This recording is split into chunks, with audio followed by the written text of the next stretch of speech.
Assalamualaikum warahmatullahi wabarakatuh. Kepada yang terhormat Bapak Ibu dosen ujian kinerja PPG dalam jabatan UIN Wali Songo Semarang tahun 2021.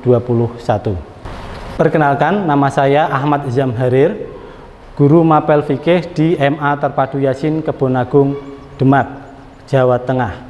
Adapun dalam kesempatan kali ini, hari Senin tanggal 29 November 2021, saya akan menyampaikan materi tentang kurban dan akikoh dengan pendekatan scientific approach, model pembelajaran cooperative learning, dan metode small group discussion. Terima kasih. Kritik dan saran kami harapkan untuk peningkatan praktek pembelajaran ke depan. Akhirul kalam, wallahu muwaffiq ila aqwamit thoriq. Wassalamualaikum warahmatullahi wabarakatuh.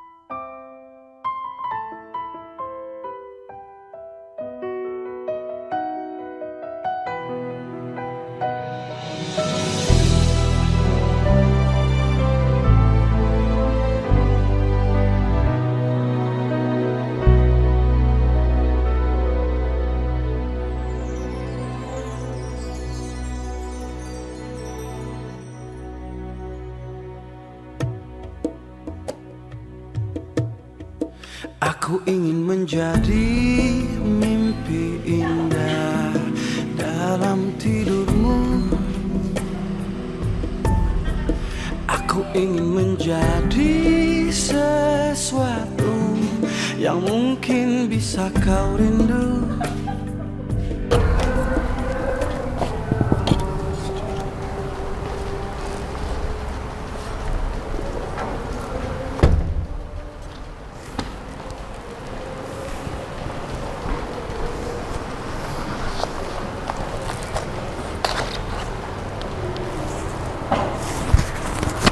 Assalamualaikum warahmatullahi wabarakatuh.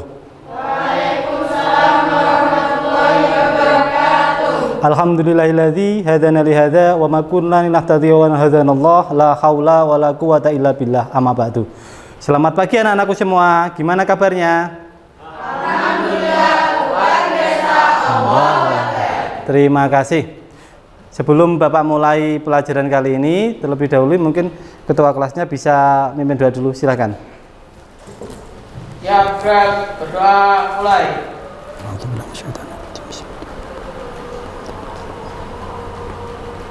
Selesai. Terima kasih. Bapak absen dulu ya.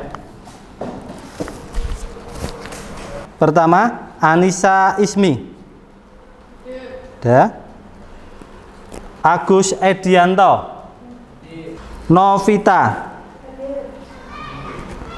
Umi. Oke. Dika. Oke. Sally. Oke. Tri. Ummah. Muhammad Zulfikar. Nggak ada? Kenapa nggak berangkat? Sakit. Oh yaudah. Nanti tolong ketua kelasnya setelah selesai sekolah, tolong langsung dijenguk ya. Bareng sama teman-temannya dikoordinir.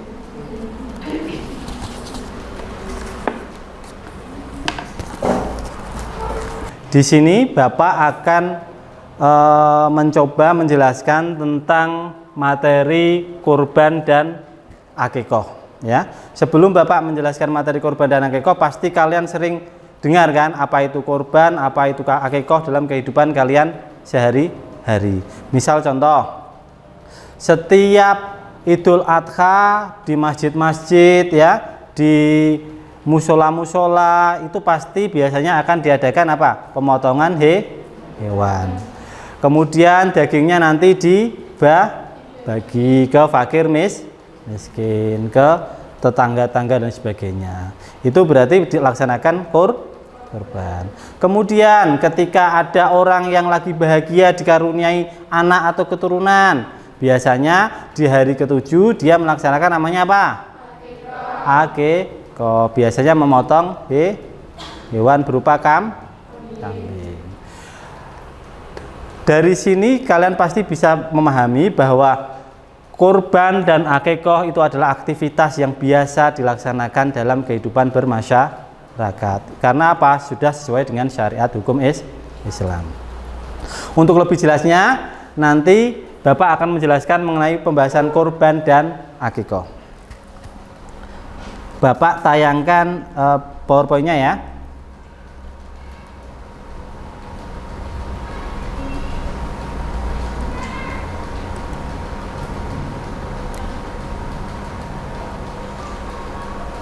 Assalamualaikum warahmatullahi wabarakatuh. Alhamdulillahilladzi hadana li hadza wa ma kunna linahtadiya laula an hadanallah la haula wala quwwata illa billah. Amma ba'du. Good morning everyone. How are you today? I hope you fun every day. Di sini Bapak Ahmad Zamarir akan mencoba menjelaskan mengenai kurban dan akikah. Adapun materi yang dibahas meliputi pertama, apa itu kurban? Bagaimana tata cara kurban dan bagaimana pembagian kurban. Pengen tahu lebih jelas? Kalau pengen tahu, kita lihat pembahasan berikut ini.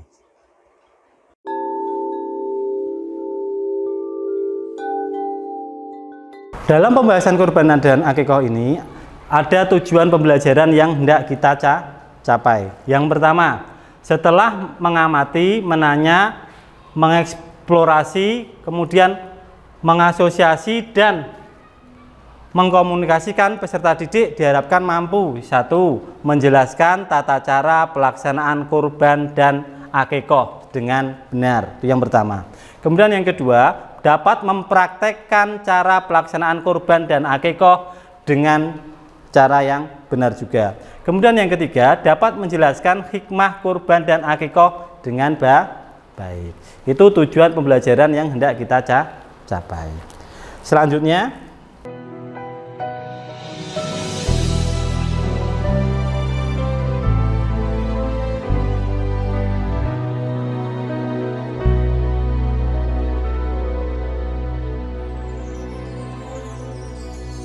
di sini ada pembahasan tentang kurban dan akikah. Sebelum kita masuk ke sini, kita harus pahami dulu bahwa asal mula dilaksanakannya kurban itu ada riwayatnya, yaitu sejarah ketika masa Nabi Ibrahim. Ya, ketika masa Nabi Ibrahim, pada saat itu Nabi Ibrahim sudah lama menikah dengan Siti Hajar, sudah lama menikah tapi belum dikaruniai oleh seorang anak. Sehingga menikah setelah berpuluh-puluh tahun menikah, akhirnya mereka dikaruniai anak namanya Ismail. Yang menakjubkan di sini apa? Pada suatu malam Nabi Ibrahim alaihissalam mimpi selama 3 kali berturut-turut. Dalam perintah mimpi itu apa? Diperintahkan untuk memotong atau memenggal Nabi Ismail.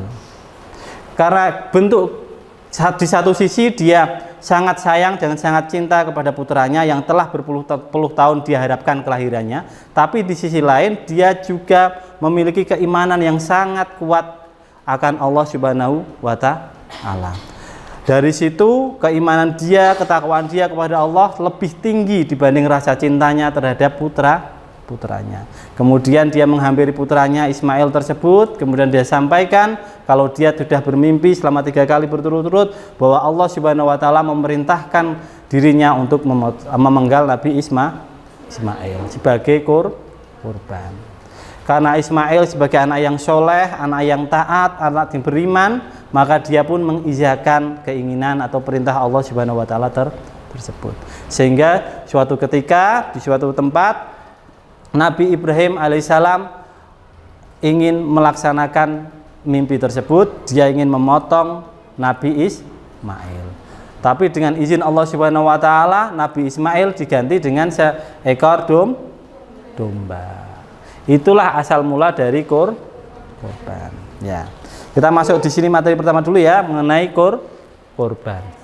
Menurut syariat ialah suatu yang disembelih dari binatang ternak yang berupa unta, bisa berupa unta ya, kemudian sapi dan kambing untuk mendekatkan diri kepada Allah yang disembelih pada hari raya Idul Adha dan pada hari tasyrik. Pelaksanaan kurban ini ya bisa berupa unta, sapi maupun kambing. dalam rangka untuk mendekatkan diri kepada Allah Subhanahu wa Ta'ala.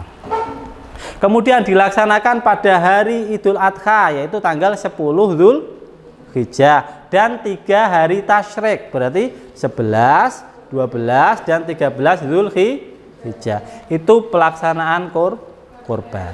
Selanjutnya akikah.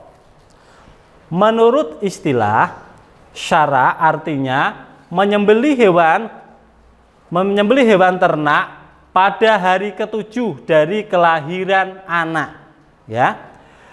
Yang pada hari itu anak diberi nama dan rambutnya dipotong. Menurut bahasa akikah berarti pemotongan. Di sini akikah ialah apa? Pemotongan binatang ternak yang dilaksanakan ketika apa? Kelahiran seorang anak sebagai bentuk rasa syukur kehadiran anak, dan dilaksanakan pada hari ke-7. Semisal tidak mampu pada hari ke-7 berarti bisa dilaksanakan pada hari ke-14. Kemudian kalau tidak bisa pada 14 berarti pada hari ke-21. Semisal tidak bisa 21 berarti nanti ketika dia mampu atau memiliki rezeki untuk bisa melaksanakan akikah. Itu mengenai kurban dan akikah.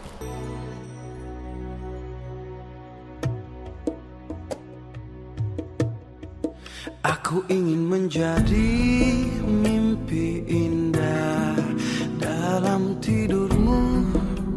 Syarat-syarat kurban. Yang pertama, harus binatang ternak seperti unta, sapi, kambing, biri-biri atau domba. Untuk binatang selain itu tidak diperkenankan. Apakah boleh kurban ayam? Boleh enggak? Tidak boleh. Kemudian binatang-binatang lain juga tidak boleh. Yang diperbolehkan apa? Yaitu seperti unta, sapi, kambing, kemudian biri-biri, kerbau dan lain sebagainya. Kemudian yang kedua, untuk unta berumur 6 tahun. Unta berarti harus berumur 6 tahun. Kemudian sapi berumur 3 tahun. Kambing dan biri-biri berumur 2 tahun. Aku ingin menjadi sesuatu yang mungkin bisa kau rindu, karena langkah merapuh. Kemudian syarat sah penyembelihan binatang. Perlu diketahui syarat-syaratnya. Yang pertama yaitu sekurang-kurangnya yang pertama mumayiz, berakal sehat, tidak buta dengan sengaja membaca basmalah saat menyembelih. Berarti apa? Pertama yaitu berakal sehat, tidak buta. Itu syarat-syarat ketika mau menyembelih.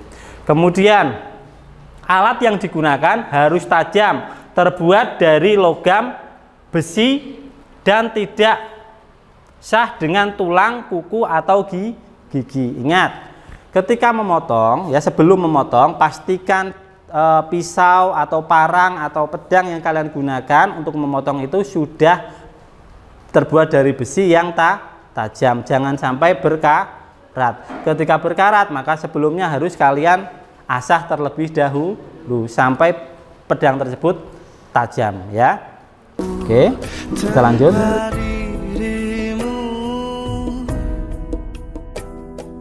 Karena hati telah letih, aku ingin menjadi sesuatu. Kemudian sunat-sunat dalam penyembelian hewan. Yang pertama, membaca takbir dan sholawat 3 kali saat menyembelih, ya. Allahu Akbar, Allahu Akbar, Allahu Akbar. Allahumma sholli ala sayyidina Muhammad wa ala ali sayyidina Muhammad. Allahumma sholli ala sayyidina Muhammad wa ala ali sayyidina Muhammad. Allahumma sholli ala sayyidina Muhammad wa ala ali sayyidina Muhammad.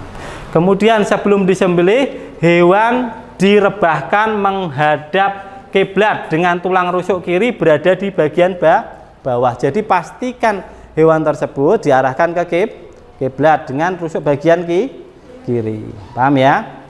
Kemudian yang menyembelih sebaiknya laki-laki. Kenapa kok laki-laki? Karena biasanya laki-laki itu lebih bisa mengkondisikan emosinya apabila melihat darah dan lain sebagainya.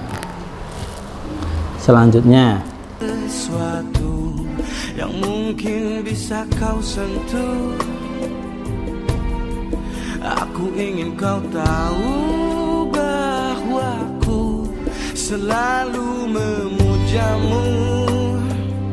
selanjutnya waktu pelaksanaan. Yang membedakan antara waktu pelaksanaan kurban dan waktu pelaksanaan akikah yaitu yang pertama, kurban hanya boleh dilaksanakan pada bulan Zulhijjah sejak usai sholat Idul Adha tanggal 10 Zulhijjah. Kemudian dilanjutkan pada tanggal 11, 12, dan 13 Zulhijjah yaitu hari tasyrik.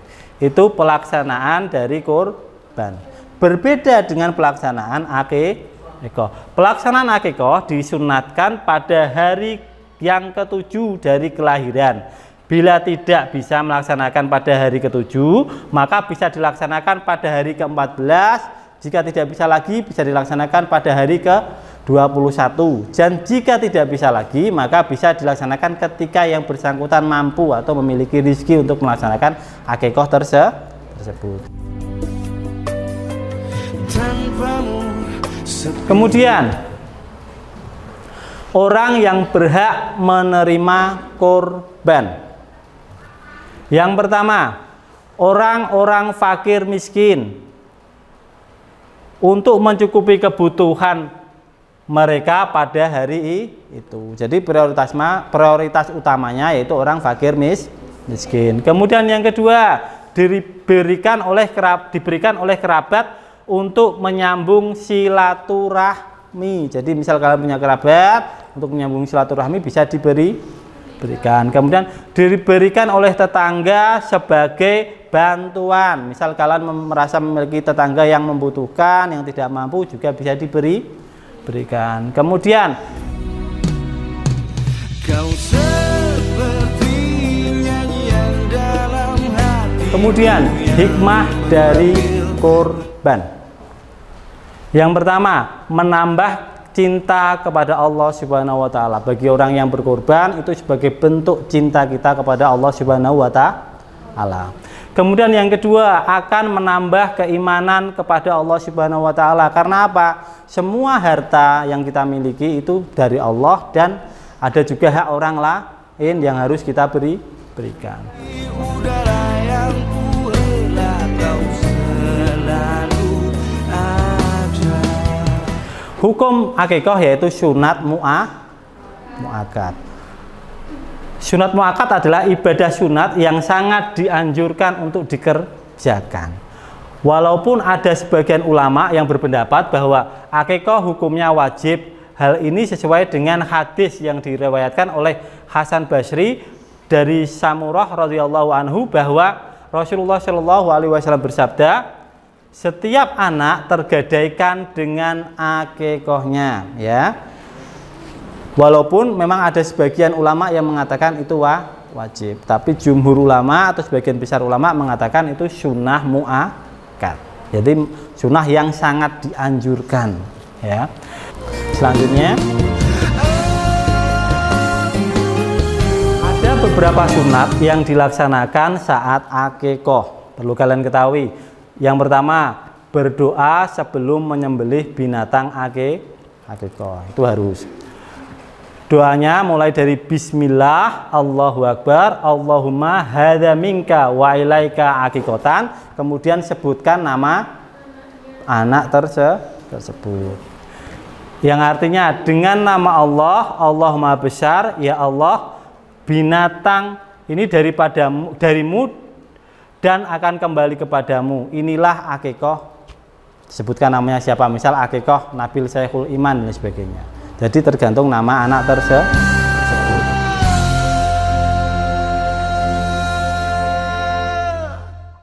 Ada beberapa hal yang perlu dilakukan ketika menyambut kelahiran anak. Misal contoh, kalian suatu saat nanti kan pengennya berumah tangga kan, ketika misal sudah dewasa, sudah memiliki pekerjaan yang mapan, kemudian siap mental, siap fisik dan sebagainya, otomatis kalian pengen menikah. Lah ketika kalian dikaruniai anak ya, hal-hal yang perlu dilakukan ketika menyambut kelahiran anak. Yang pertama, mengadzankan di telinga sebelah kanan anak yang baru lahir. Jadi ketika misal kalian punya anak lahir ya, baru lahir, hal yang harus kalian lakukan pertama yaitu mengadzankan pada telinga bagian kanan. Kemudian selanjutnya membaca iqomah di telinga sebelah kiri. Yang kanan itu tadi adzan, yang kiri yaitu dibacakan iqomah. Oke, kemudian membaca doa di kedua belah telinganya, contohnya membaca surat Al-Ikhlas. Jadi kalian bisa membacakan doa. Kenapa? Biar suara yang pertama kali didengar oleh anak kalian adalah dari ayat-ayat Allah.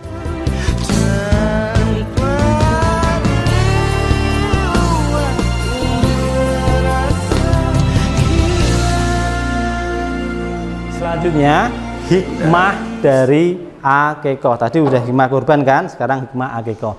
Yang pertama, sebagai tanda rasa syukur kita kepada Allah Subhanahu wa taala atas yang memberikan karunia, yang mengaruniakan kita seorang anak. Melahirkan rasa kegembiraan karena apa? Mendapatkan zuriat yang menepati sunnah Rasulullah. Karena punya anak itu juga merupakan anugerah yang paling besar di antara anugerah-anugerah yang lain. Terima kasih, demikian tadi pembahasan mengenai kurban dan akikoh. Semoga bisa kalian pahami dan kalian praktekkan di kehidupan kalian bermasyarakat. Akhirul kalam,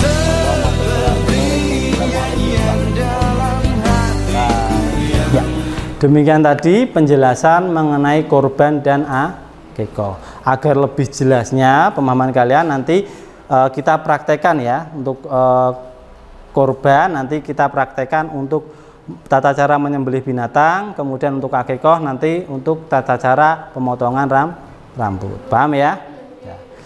Di sini sudah Bapak persiapkan untuk peralatan menyembelih binatang kurban dan juga nanti ada akikoh. Kita praktekkan dulu yang menyembelih binatang kurban. Bisa minta bantuan 2 orang mungkin, Nabil sama Tirta, silakan bisa maju ke depan bantu Bapak untuk praktek. Silakan. Yang perlu kalian persiapkan ketika mau menyembelih binatang kurban ya, yang pertama jelas harus kalian persiapkan yaitu binatang kurbannya tersebut. Di sini Bapak kasih contoh boneka kambing ya, atau boneka domba ya. Cari binatang ternak yang sehat, gemuk, tidak cacat atau tidak kurus. Tidak boleh mencari binatang yang kecil atau kurus, itu tidak boleh ya. Harus cari yang gemuk. Ini dieliminasi berarti ya. Cari yang gemuk.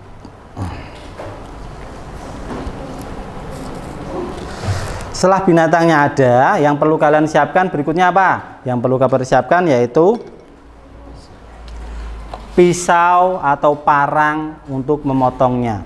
Pastikan pisau atau parang ini sudah diasah, sudah tajam. Nah, ini contohnya ya, yang Mas pastikan dulu tajam. Kemudian yang perlu kalian persiapkan lagi apa? Harus mempersiapkan tali. Fungsi dari tali ini adalah apa? Untuk mengikat binatang kurban tersebut agar tidak lari atau agar bisa jatuh ketika mau disembelih. Tali ya. Kemudian selanjutnya kalian sebisa mungkin siapkan ini apa? Gedebok pisang. Fungsinya apa? Fungsinya untuk bantalan binatang tersebut ketika mau disembelih. Kemudian di dekatnya diberikan lubang untuk keluarnya darah. Kemudian peralatan yang lain ini juga bisa kalian fungsikan. Pelepah pisangnya tadi gedeboknya, sekarang pelepahnya fungsinya apa? Ketika pada saat menyembelih bisa ditutupkan di bagian atas. Tujuannya apa? Ketika memotong ya, ketika dipotong itu biar darahnya tidak muncrat ke kalian. Jadi tetap bisa bersih. Kita praktekkan ya. Langkah pertama, binatang disiapkan, kemudian otomatis agar binatang tersebut bisa jatuh, otomatis apa? Harus ditali. Ya. Bisa dibantu, dibukakan talinya coba. Pertama, kalungkan di sini, kemudian masukkan. Ini, Mas, dimasukkan, Mas. Nah, silang. Kemudian sini juga masukkan, kemudian diisi silang. Tarik. Kemudian dinaikkan lagi ke sini. Gantian tadi talinya mana tadi? Yang sini diisi silang, ya. Kemudian masukkan ke kaki bagian bawah yang belakang, ya. Nah, dari posisi seperti ini langsung kalian tarik pelan-pelan. Pelan-pelan. Otomatis binatang tersebut pasti akan jatuh. Lah, ketika posisi jatuh, pastikan dekat dengan tadi gedebok tadi untuk sandarannya, ya. Sama di bawahnya sini ada lubang. Coba ditarik, coba dipegang. Nah, setelah binatang tersebut jatuh, ya, yang perlu kalian persiapkan yaitu alat potongnya, ya. Kemudian pelepah pisang, daun pisang ini untuk menutup agar apa? Agar tidak muncrat. Kemudian sebelum kalian potong harus apa? Berdoa. Berdoanya apa tadi? Membaca apa? Oke, takbir, sholawat, kemudian jangan lupa bismillah. Dipotong, ya. Udah. Pada saat memotong, ya, secepat mungkin 3 hal tadi kepotong, mulai tenggorokan, kerongkongan, sama urat nadi. Jangan sampai kalian tarik berkali-kali sehingga menyakitkan binatang tersebut. Kemudian ketika motong, jangan sampai kalian angkat. Paham, ya? Tidak boleh, jadi harus tetap menempel, misal seperti ini. Seperti itu. Tidak boleh potong, angkat, potong, angkat. Itu tidak diperbolehkan. Pasti akan menyakiti binatang tersebut. Paham, ya? Itu sekilas mengenai tata cara untuk pemotongan binatang atau penyembelihan. Sekarang kita praktekkan untuk yang akikoh, ya. Nah, ketika akikoh yang perlu diperhatikan, ya, buka tutup rambut anak tersebut. Kemudian apa? Yang perlu kalian siapkan yaitu gunting atau alat cukur untuk memotong rambut bayi tersebut. Potong, ya. Potong dengan hati-hati sampai terpotong keseluruhan. Kemudian disimpan. Lah, potongan rambut tersebut, ya, kemudian apa? Ditimbang. Kemudian berapa gram dinominalkan sesuai dengan harga emas atau perak. Lah, kemudian dari uang tersebut disedekahkan kepada fakir miskin. Kemudian juga bisa setelah itu kita kasih bedak dan lain sebagainya, madu dan sebagainya. Paham, ya? Oke. Demikian tadi sekilas mengenai tata cara kurban, ya, kemudian akikoh. Semoga bisa bermanfaat untuk kalian. Agar lebih jelasnya, tolong nanti kalian bentuk 2 kelompok, ya, yang satu tentang kurban, yang satu tentang akikoh untuk berdiskusi. Nanti Bapak akan berikan LKPD-nya untuk kalian, lembar kerja peserta didiknya, agar kalian jadikan pedoman untuk berdiskusinya. Paham, ya? Bapak persiapkan. Baik, ini sudah Bapak persiapkan LKPD-nya untuk kurban dan akikoh. Nanti dibagi 2 kelompok, kalian berdiskusi, kemudian setelah itu nanti kalian presentasikan dan kalian praktekkan sesuai yang Bapak ajarkan tadi. Paham, ya? Oke, terima kasih. Dibagi.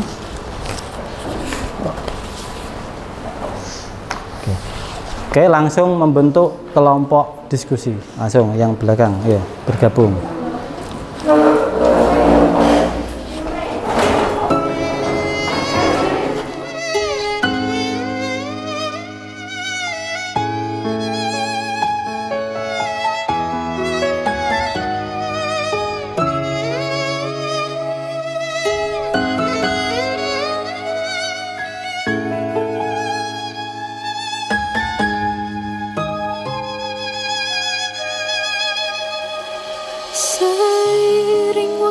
berlalu, tangis tawa di nafasku, hitam putih di hidupku, jalan di takdirku.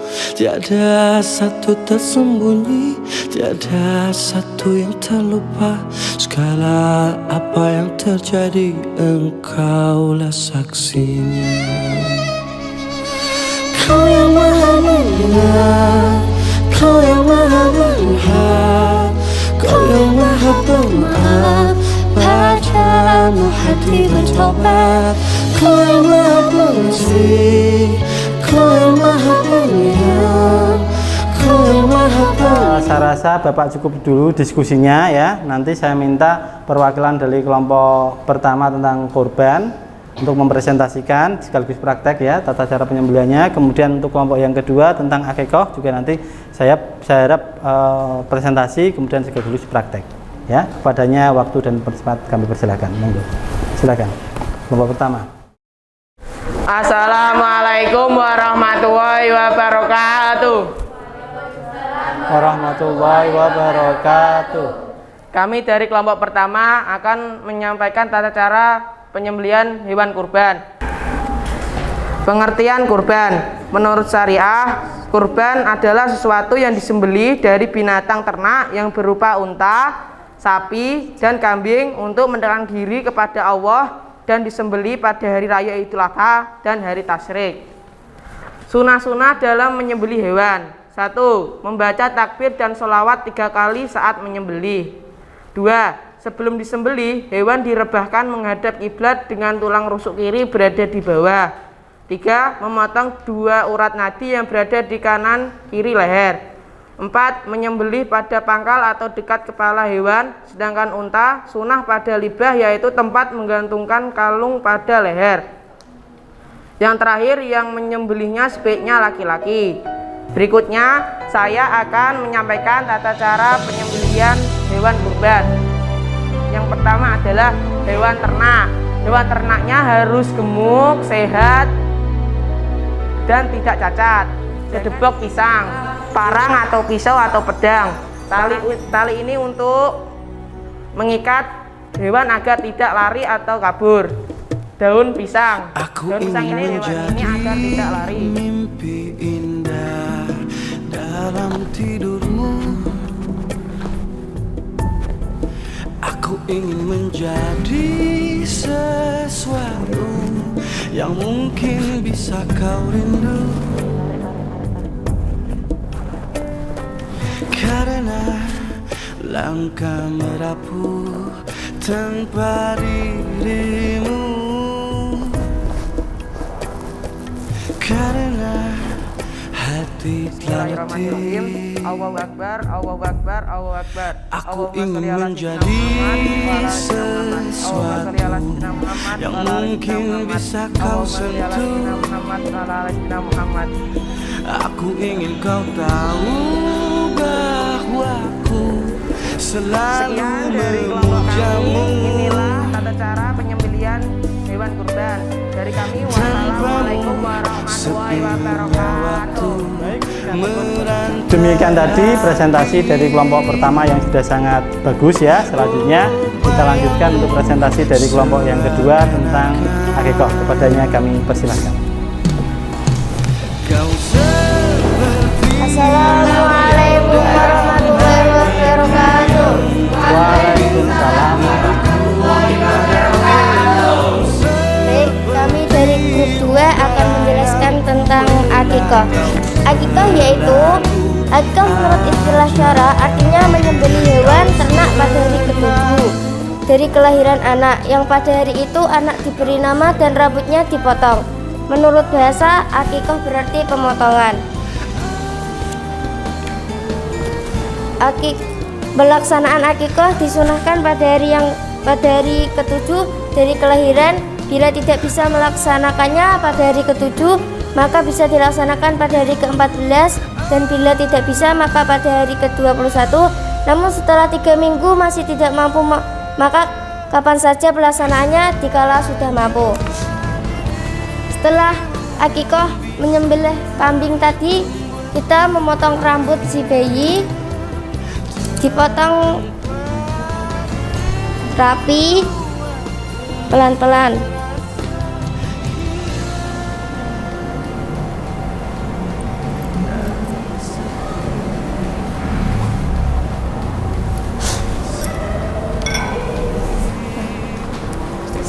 Sekian dari kelompok 2. Terima kasih banyak. Assalamualaikum warahmatullahi wabarakatuh. Ya, berikan aplaus. Demikian tadi presentasi dari kelompok pertama tentang kurban yang sudah sangat bagus. Kemudian dilanjutkan dengan presentasi dari kelompok 2 tentang akikah juga sudah sangat bagus. Dari sini mungkin ada yang masih kurang jelas, ada yang mau ditanyakan mungkin, silakan. Ada nggak? Silakan, angkat tangan. Oh ya, kuliah. Apakah orang yang berkurban boleh makan daging kurbannya tersebut? Ya, pertanyaan yang sangat bagus. Apakah orang yang kurban boleh memakan daging kurbannya tersebut? Dari kelompok pertama, ada yang bisa menanggapi? Oh ya, silakan Afifah. Ya, boleh asalkan 1/3 dari daging kurban. Iya, bagus. Diperbolehkan dengan catatan apa? Maksimal 1/3 dari daging kurban tersebut. Oke, dari sini ada yang mau tanya lagi? Oke. Oh ya, Nabil, silakan. Apakah pelaksanaan akikah harus hari ke-7? Dari kelompok pertama tadi menanyakan tentang apakah akikah itu harus dilaksanakan pada hari ke-7 ya. Dari kelompok akikah bisa menanggapi nggak? Silakan, ada yang bisa nggak? Oh ya, Fadia, silakan. Lebih diutamakan hari ke-7, tapi ketika si orang tua belum memiliki rezeki, bisa dilaksanakan ketika hari ke-14 atau hari ke-21. Dan jika belum memiliki rezeki, bisa dilaksanakan di hari kelipatan-kelipatan berikutnya ketika si orang tua telah memiliki rezeki. Iya, bagus. Jawaban yang sangat bagus ya dari kelompok pertama maupun kelompok kedua. Dari sini, dari pembahasan mengenai kurban dan akikah ya, dapat kita simpulkan bahwa pertama, dengan adanya kurban dan akikah, satu, menciptakan rasa syukur kita kehadirat Allah Subhanahu wa taala atas semua karunia yang diberikan kepada kita. Kemudian yang kedua, meningkatkan rasa keimanan dan ketakwaan kita kepada Allah Subhanahu wa taala bahwa apa? Bahwa dari semua harta yang kita miliki itu ada sebagian juga milik fakir miskin. Kemudian dengan kurban maupun akikah kalian bisa apa? Mentasyarufkan harta kalian ya, berbentuk sedekah daging tadi. Kalau kurban berarti dagingnya mentah, kalau akikah berarti dagingnya matang, untuk diberikan ke saudara kalian, sekaligus bisa apa? Mempererat tali silaturahmi. Oke. Ya, untuk dari pertemuan minggu depan kalian tolong kerjakan ya di modul kalian itu halaman 35, ada 20 soal esai dan 5 soal multiple choice. Minggu depan kita selesaikan ya.